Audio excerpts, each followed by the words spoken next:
इस कार्यक्रम के प्रायोजक हैं रोजगार डेवलपर्स। नमस्कार, पल्स 24 न्यूज देख रहे हैं आप मेरे यानी अक्षित रावत के साथ। वक्त तो चला है उत्तराखंड उत्तर प्रदेश की खबरों का, लेकिन उससे पहले नजर डालेंगे हेडलाइंस पर। पौष पूर्णिमा माघ मेला 2026 का विधिवत शुभारंभ। त्रिवेणी संगम पर उमड़ी श्रद्धालुओं की भारी भीड़, सुरक्षा सुविधाओं के पुख्ता इंतजाम।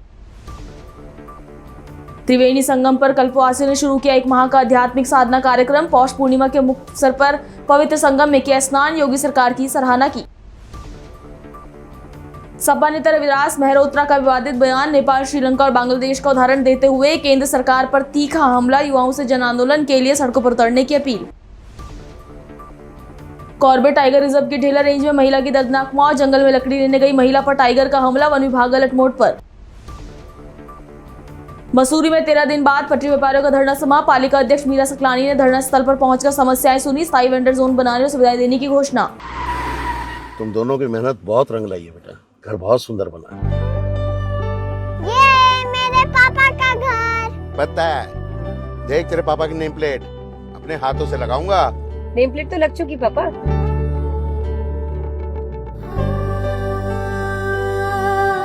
असल मेहनत तो आपने किया पापा, मुझे इस काबिल बनाने के लिए।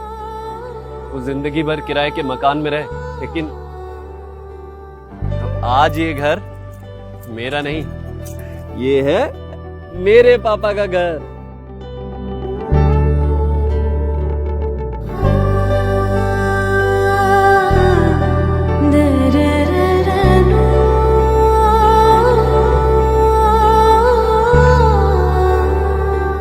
उड़ान सपनों की, आंगन खुशियों का और साथ सकर्णी का।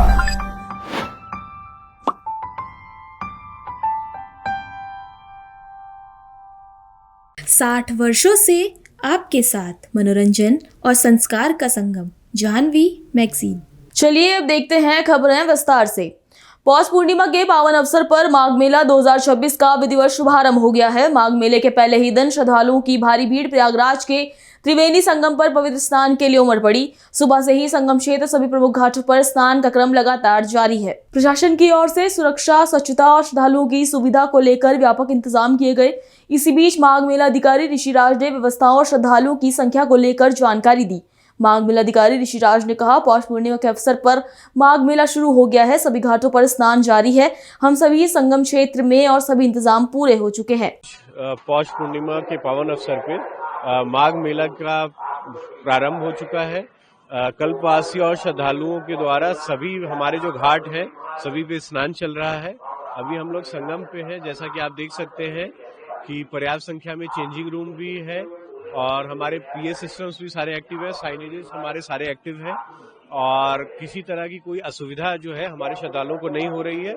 और अभी तक सुबह 8 बजे तक लगभग 6,50,000 श्रद्धालुओं के द्वारा स्नान कर लिया गया है। सारी व्यवस्थाएं जिस तरह से आप लोग कई दिनों से लगे हुए थे, लग रहा है सुचारू रूप से चल रहे हैं। ये जो है सो ईश्वर की कृपा से सभी कुछ जो है सो सकुशल चल रहा है और निश्चित रूप से हम लोग इसको सकुशल संपन्न कराएंगे। अगली खबर प्रयागराज से है। प्रयागराज में माघ मेले की शुरुआत के साथ ही त्रिवेणी संगम पर श्रद्धालुओं और कल्पवासियों की भारी भीड़ उमड़ पड़ी है। पौष पूर्णिमा के अवसर पर कल्पवासियों ने पवित्र संगम में स्नान कर अपने महीने भर चलने वाले कल्पवास की शुरुआत की।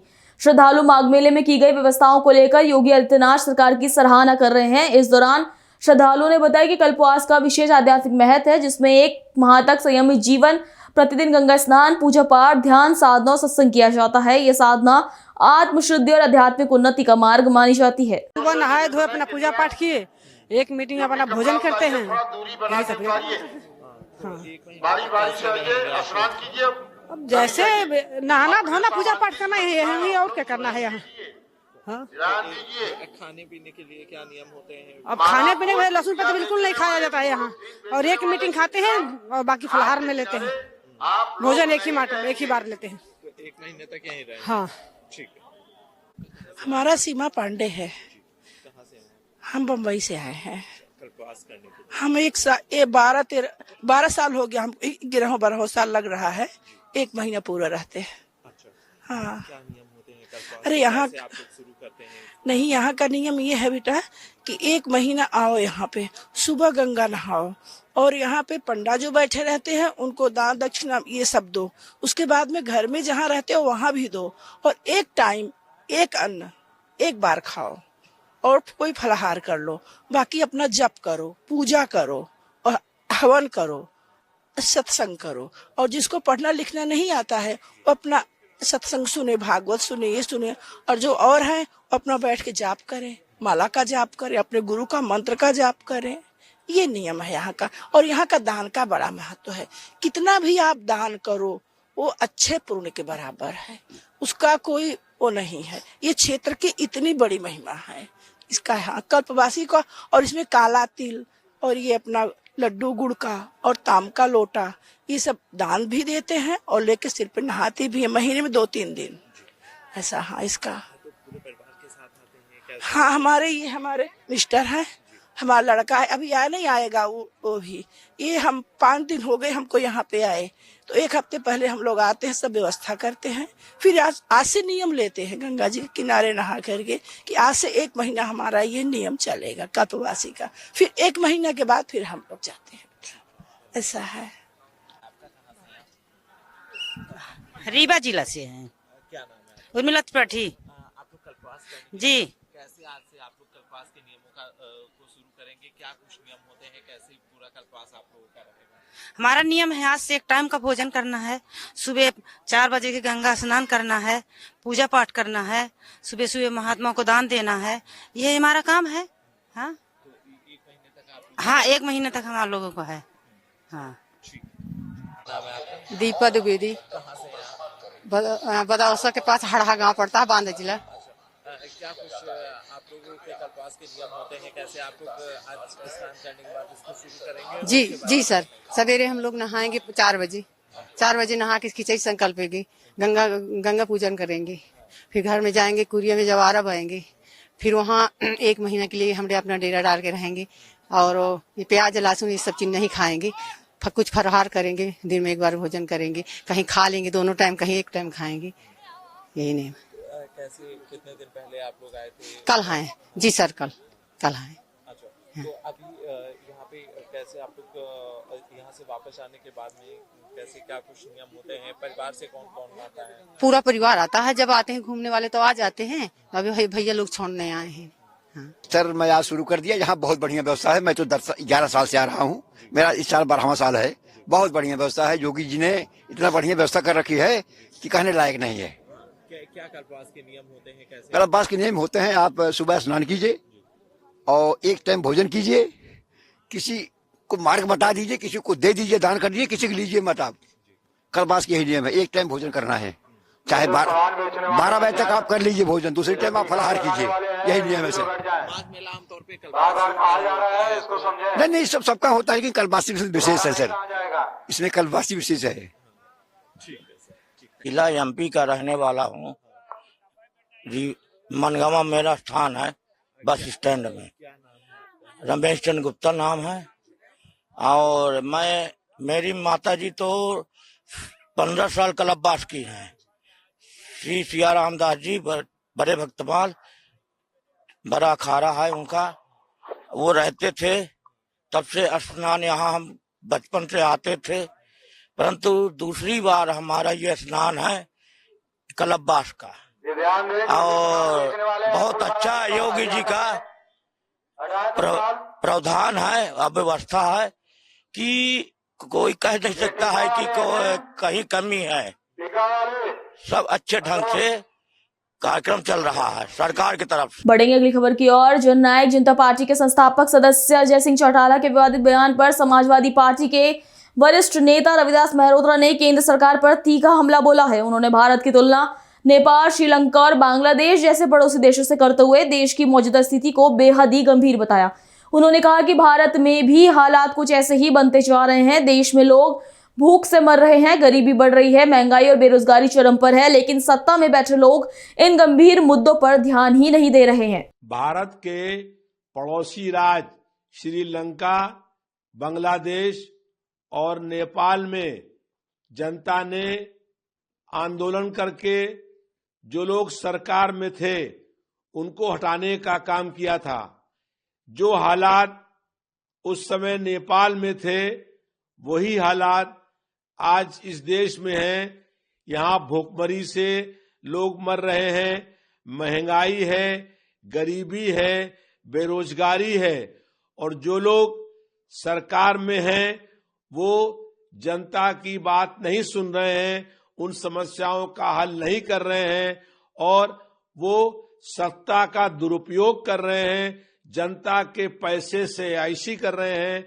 इसलिए यहाँ के लोगों को भी और नौजवानों को नेपाल की तरह आंदोलन करके, प्रदर्शन करके जो लोग सत्ता में बैठे हैं उनको हटाना होगा। सत्ता परिवर्तन के लिए नौजवानों को सड़कों पर आना होगा। जैसे हमारे पड़ोसी देशों में लोगों ने आंदोलन किए हैं वैसे ही आंदोलन की आवश्यकता आज भारत में भी है। कॉर्बेट टाइगर रिजर्व की ढेला रेंज से एक दर्दनाक और सनसनीखेज घटना सामने आई है। ढेला रेंज के सवालदे गांव की रहने वाली एक महिला को जंगल में लकड़ी लेने के दौरान टाइगर ने हमला कर मौत के घाट उतार दिया। बताया जा रहा है कि महिला रोजमर्रा की जरूरतों के लिए जंगल गई थी, तभी घात लगाए बैठे टाइगर ने उस पर हमला कर दिया। घटना के बाद पूरे इलाके में दहशत का माहौल है। ग्रामीणों का गुस्सा सड़क पर फूट पड़ा। वहीं वन विभाग और प्रशासन अलर्ट मोड पर है। विभाग ने तत्परता दिखाते हुए मानव सुरक्षा के लिए अहम कदम उठाया है। वन्य जीव संरक्षण अधिनियम के तहत बाघ को पकड़ने के लिए पिंजरा लगाने और ट्रैंकुलाइज कर रेस्क्यू करने की अनुमति दे दी गई है। अधिकारियों का कहना है कि यह कार्रवाई मानव वन्य जीव संघर्ष को रोकने और क्षेत्र में शांति बहाल करने की दिशा में एक अहम कदम है। सावलदे पश्चिम में एक जनजाति की महिला अपने घर के पास लकड़ी बीनने के लिए गई थी अपने बेटी के साथ और जमाई के साथ। तो अचानक बाघ द्वारा उनका जो है हमला कर दिया गया और बाघ उनको घसीटते हुए जंगल की ओर ले गया।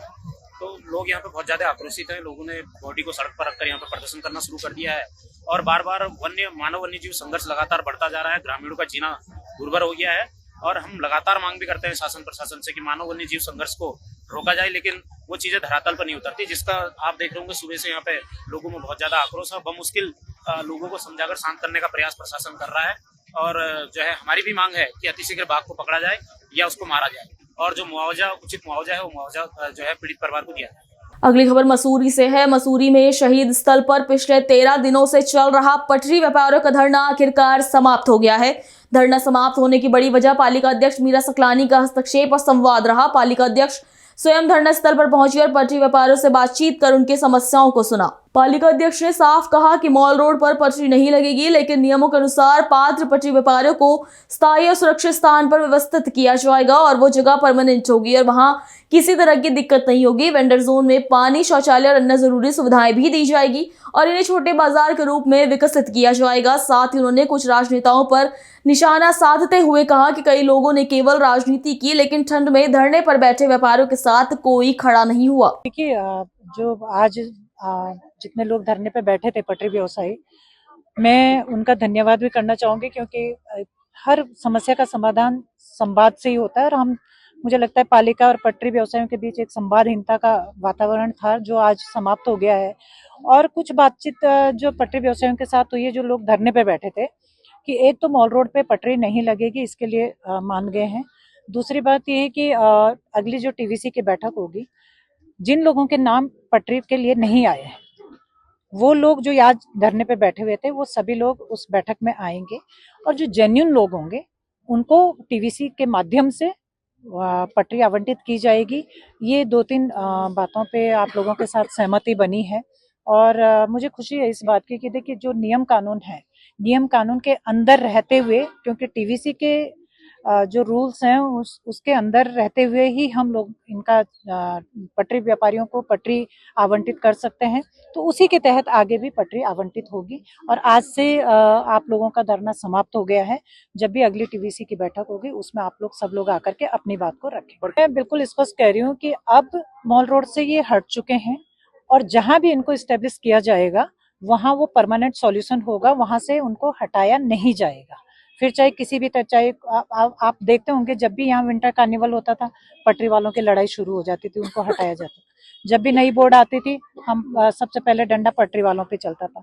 तो भले ही बहुत सारे मतभेद रहे हैं पटरी व्यापारियों के और पालिका के बीच में, लेकिन मेरा एक मकसद था कि कोई बात नहीं, ये मतभेद तो रहेंगे, जहां वो बरसों से बैठ रहे हैं वहां से अगर जब उठेंगे तो निश्चित रूप से मतभेद होने ही होने हैं।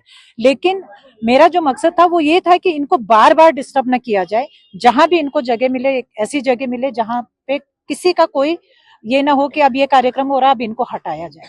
तो इसलिए अभी अगर हमने लंडौर भी भेजा है, तो लंडौर में भी वहाँ पालिका की पार्किंग चलती थी, हमने पार्किंग कैंसिल करी है, वहाँ पे बिठाया है।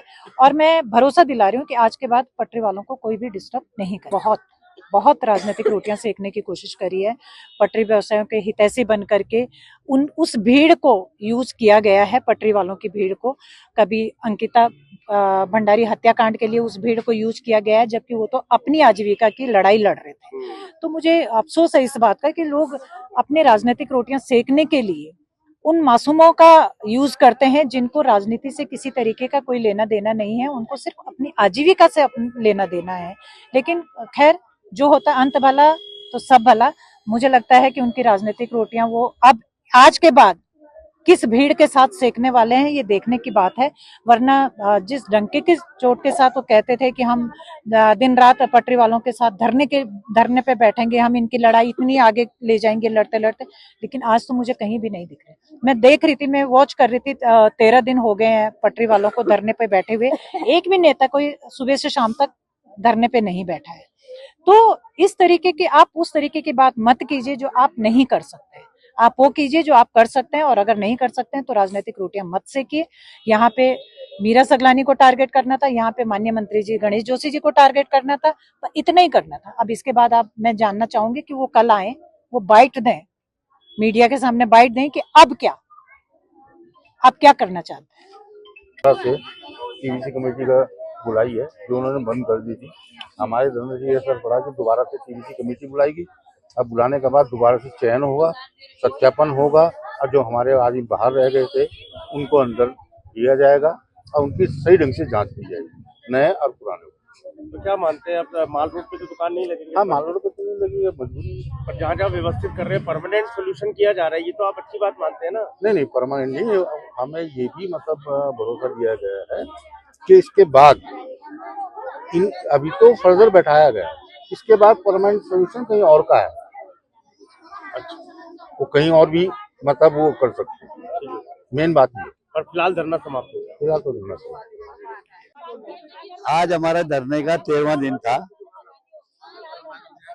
और सबसे बड़ी खुशी हमको ये हुई कि हमारी माननीय अध्यक्ष जी हमारे बीच में आई और जितने भी ये पटड़ी वाले यहाँ पर बैठे हुए थे सबकी समस्या को सुना और उनके निस्तारण का आश्वासन दिया।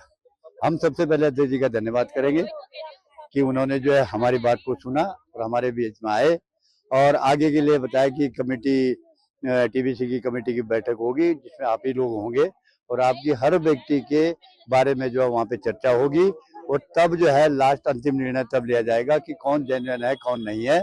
और उसके लिए हम भी प्रयास करेंगे, आप भी प्रयास करें और माल रोड तो खाली करनी है। तो उन्होंने साथ में एक बड़ी बात ये बोली कि जहाँ भी आपको बिठाएंगे वहाँ हम परमानेंट बिठाएंगे, वहाँ की मार्केट को हम डेवलप करेंगे और आपको हर वो सुविधा दी जाएगी जिससे जो आप लोगों को कोई परेशानी न हो।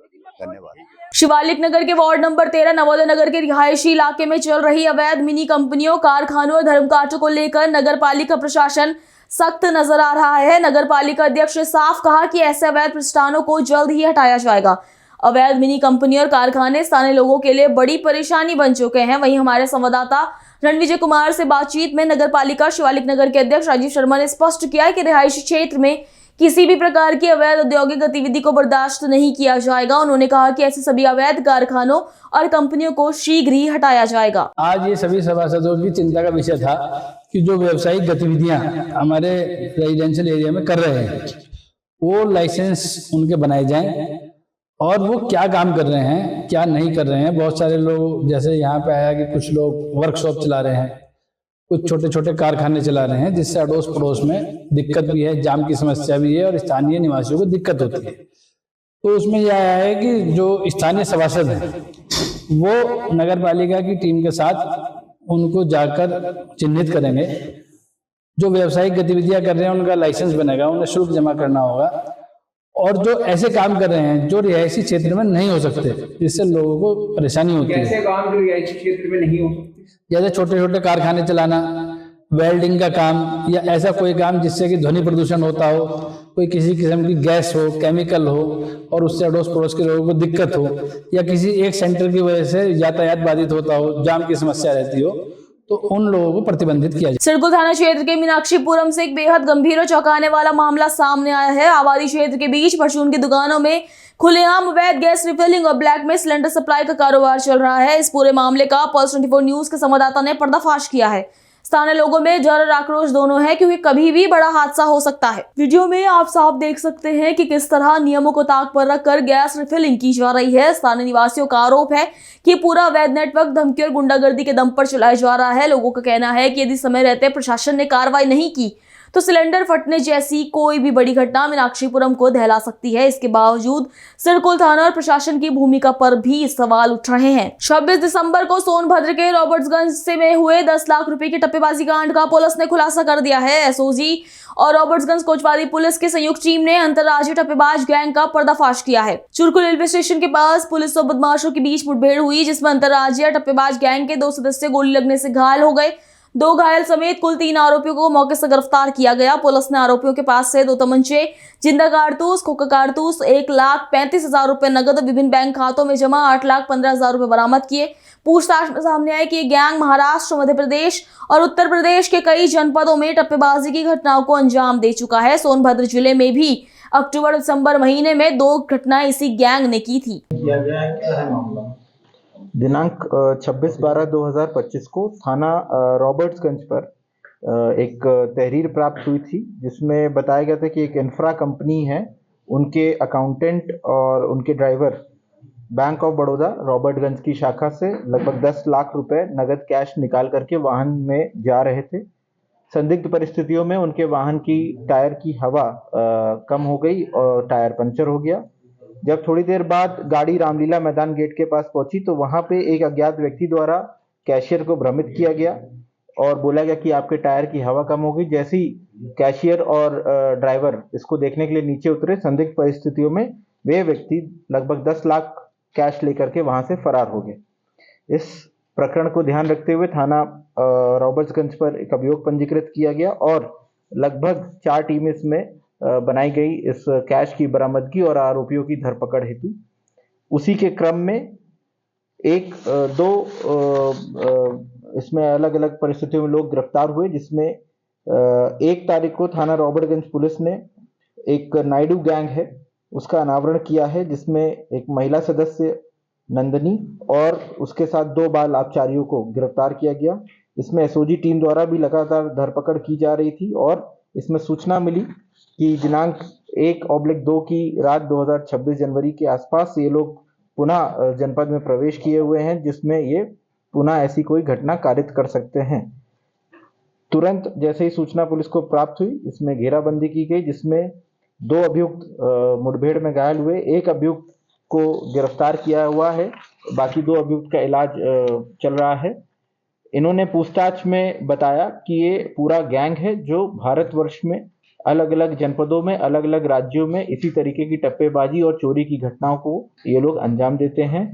इनके गैंग जो है ये मूलतः साउथ इंडिया, तमिलनाडु को बिलोंग करता है और इनमें से कुछ सदस्य महाराष्ट्र में भी रहते हैं, कुछ तमिलनाडु में भी रहते हैं। इनके बैंक ट्रांजैक्शंस को हमने चेक कराया तो हमारी जो चोरी हुई राशि थी वो अलग अलग घड़ियों में इनके बैंक में डिपॉजिट हुई है। लगभग 8,15,000 रुपए एक खाते में और 40,150 रुपए एक खाते में बैंकों में होल्ड करा दिया गया है और नगद भी बरामदगी हुई है। 100% इसमें बरामदगी 10 लाख रुपए की हो गई है। साथ ही साथ जो कुछ अभियुक्त हैं उनके पास से अवैध खोखा कारतूस और तमंचे वगैरह भी बरामद हुए हैं। ये पूरा गैंग सिर्फ जनपद सोनभद्र में नहीं बल्कि उत्तर प्रदेश के अलग अलग जनपदों में भी इनके खिलाफ मुकदमे लिखे हैं, जिसमें अयोध्या, कानपुर, गोरखपुर और इंदौर, मध्य प्रदेश में भी कई इलाकों में इनके खिलाफ मुकदमे लिखे हुए हैं। अच्छा खासा आपराधिक इतिहास इस गैंग का है। पूछताछ में इन्होंने ये भी बताया कि इन्होंने रॉबर्टगंज में एक घटना अक्टूबर के महीने में भी करी थी, जिसमें गाड़ी का शीशा तोड़ करके कुछ बैग निकाल लिए गए थे और कुछ कैश लेके भाग गए थे। और हाल फिलहाल में एक घटना 13 दिसंबर 2025 को जनपद फतेहपुर में भी इस तरीके की इनके द्वारा कारित की गई है। इस प्रकार एसओजी और थाना रॉबर्टगंज पुलिस द्वारा एक बड़े गैंग को अरेस्ट किया गया है और इनसे पूरी बरामदगी की गई। सर, इसमें बाल अपचारियों का क्या होता है? जो बाल अपचारी उनका क्या होता था? महिला क्या होता था? हाँ, बाल अपचारी इसमें ड्राइवर को भ्रमित करने का और साथ ही साथ टायर को काट देने का काम करते थे। और कभी कभार क्योंकि बाल अपचारी दिखने में छोटे लगते हैं तो उनपे कोई शक नहीं करते हैं, तो वो गाड़ी का दरवाजा खोल करके बैग ले जाने में भी वो लोग काम करते थे। कड़ियाँ कैसे जुड़ी सर? पहले शुरुआत कैसे हुई इसमें? जैसे अभी तक यहाँ पहुंची पुलिस, शुरुआत दौर में क्या दिखा है सर? देखिए, शुरुआती तौर पे हमारी पुलिस ने इन्वेस्टिगेशन की तो उसमें हमें सीसीटीवी फुटेज प्राप्त हुई। सूचना हमको ये भी मिली थी कि फतेहपुर में भी इसमें इन्होंने कुछ घटना कारित की। वहाँ का सीसीटीवी फुटेज मिलान और यहाँ की घटना का सीसीटीवी फुटेज का मिलान किया गया, टेक्निकल एनालिसिस किया गया, जिसमें ये पाया गया कि कुछ लोग फतेहपुर और यहाँ पे कॉमन आए थे। उसके हिसाब से टेक्निकल माध्यम से जब जानकारी एकत्रित की गई तब इसमें ये पता चला कि ये पूरा गैंग है जो साउथ इंडिया को बिलोंग करता है और जगह जगह पे घटना कारित करता है। जितने भी सर गैंग के सदस्य हैं सभी साउथ इंडिया के रहने वाले हैं? लगभग सभी सदस्य वहीं के रहने वाले हैं और इनके जो संबंधित जनपद है जहाँ के रहने वाले हैं वहाँ पे भी इनके लेटर भेजा गया है, जिससे इनका आपराधिक इतिहास और अपडेट कर पाए। इसमें 20,000 रुपए का नगद इनाम पुलिस टीम को दिया जा रहा है। बिल्कुल, इसका गैंग पंजीकरण और गैंगस्टर की कार्रवाई इसके खिलाफ की जाएगी। अभी के लिए इतना ही। खबरों के लिए बने रहिए पल्स 24 न्यूज के साथ। नमस्कार। तुम दोनों की मेहनत बहुत रंग लाई है बेटा, घर बहुत सुंदर बना है। ये मेरे पापा का घर। पता है, देख तेरे पापा की नेम प्लेट अपने हाथों से लगाऊंगा। नेम प्लेट तो लग चुकी पापा।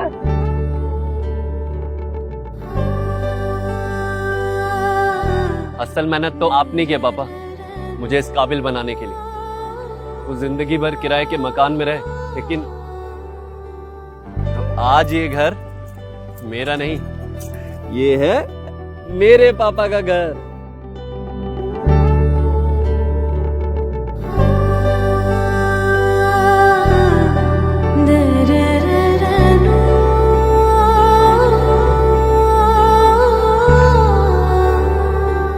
उड़ान सपनों की, आंगन खुशियों का और साथ सकर्णी का।